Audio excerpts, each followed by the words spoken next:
Welcome to my channel. My name is Jesse James. I'm a full-time content creator based out of Los Angeles. And the purpose of putting this channel together for you guys is to create the resource that personally I wish I had when I first started creating. It's gonna be tutorials, it's gonna be how-tos, it's gonna be interviews with other influencers and creators in our community. It's how they became a full-time successful creator and any of the tips and suggestions they have. When I first started, I had so many questions, whether it was, the frame rates to framing to model etiquette, how to reach out to find your first model to create content with if you've never shot with a model before, and how to make this something that's more than just a hobby. It's an actual career that you can chase and be successful at. So that's what this resource is going to be for you guys. Those are all topics that we'll be covering in this channel and more. We're gonna be doing a lot of fun things from lifestyle to vlogs as well. So if any of that sounds interesting or helpful to you, then I'd suggest hitting the subscribe button. I'm gonna be releasing videos.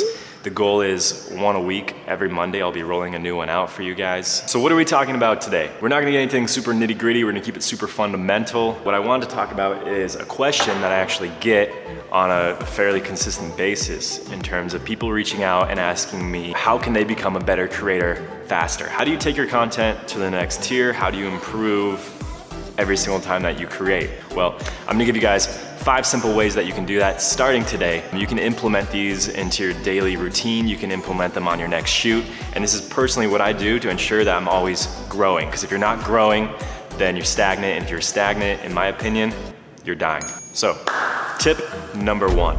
Every time that you pick up your camera, you turn it on and you go out to shoot, I want you guys to try something new. I see too many people get into this pattern, they get into their comfort zone, and they're not trying things that they haven't before. They're not doing something that could possibly fail. They're sticking to what they know. So an example of this would be, I was shooting an exclusive with Jana Breslin. She's a local model down in San Diego.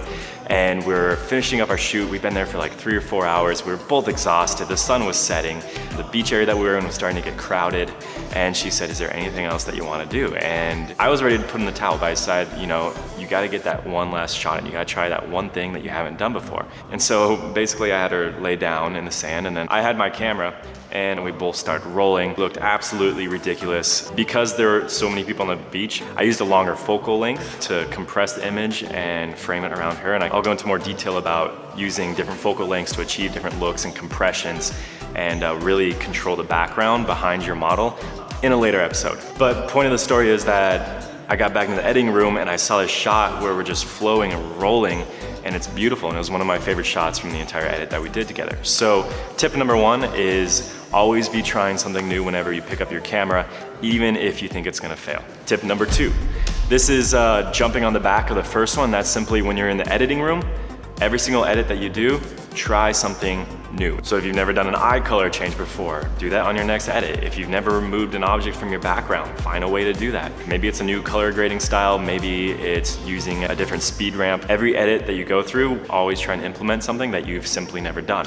And once again, worst case scenario is you just omit it from the final version of it. Obviously there's limitations to this. If you're on a super tight deadline and your client needed that edit yesterday, don't be that guy that's like, I'm not gonna be able to make it. However, if you look closely at second 48, you'll see that the leaf color in the background is slightly changing its hue. No. I mean, when you have a little extra time, put a little extra effort and put something into it that you've never done before. And that will build out your arsenal of tricks and things that you can offer the client and boost the production value of your edits over time. So moving on to tip number 3, I did this a lot when I first started shooting. You take an edit that really inspires you, you reverse engineer it and storyboard it. Look at it frame by frame and ask yourself, why did they use that focal length? Why did they use that shot? Why did they use that angle?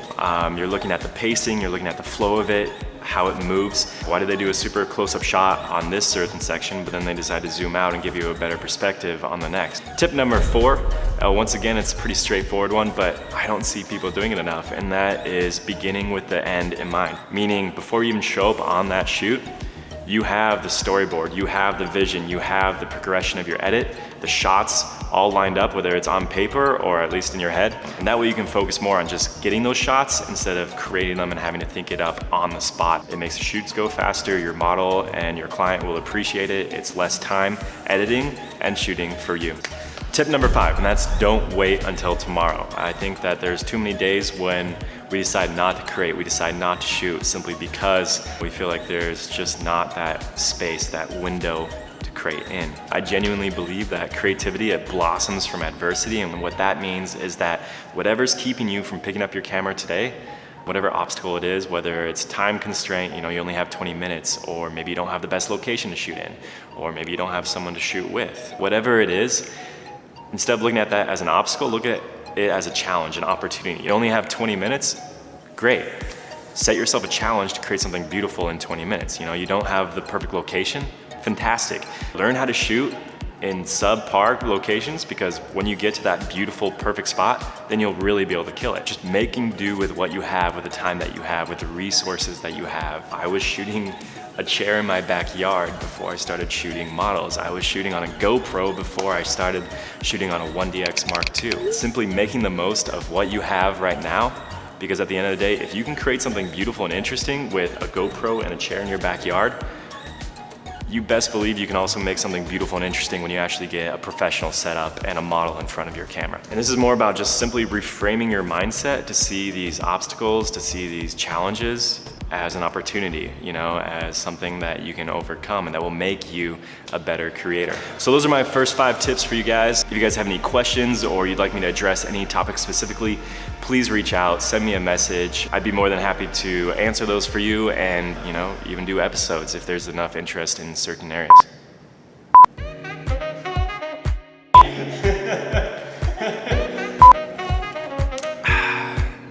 I just mixed that with coffee. That was really gross.